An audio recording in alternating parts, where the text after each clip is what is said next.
હાલો દોસ્તો, અત્યારમાં આપણે અયોધ્યા છીએ અને અયોધ્યામાં દશરથનો મહેલ છે. આ દશરથનો મહેલ તમે પાછળ જોઈ શકો છો. અને તમે કહો છો ને ભારત શું કહેવાય, હાલો હું તમને ભારત બતાવું. ભારત શું કહેવાય, હાલો એક વખત તમે જુઓ ભારત શું કહેવાય. અને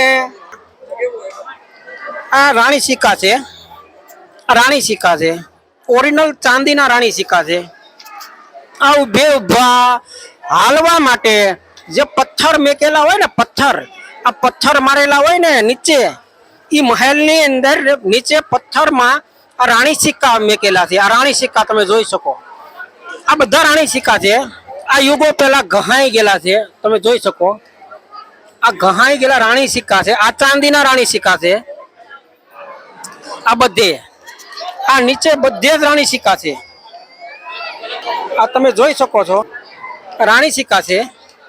આ ચાંદીના રાણી સિક્કા છે. આવા આખા મહેલમાં મારેલા છે રાણી સિક્કા.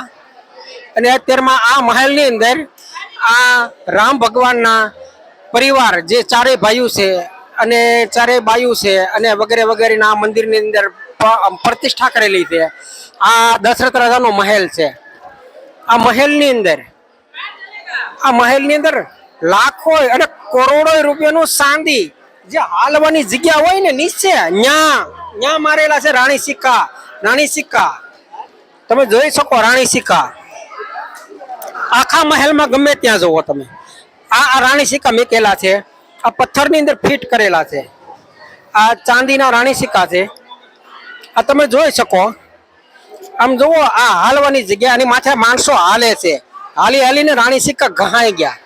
એની અંદર રાણી સિક્કા મેં જોયેલા છે. રાણી સિક્કા તમે પણ જુઓ. આની અંદર આની અંદર હજી ચિત્ર થોડું થોડું બતાવે છે રાણી સિક્કાનું.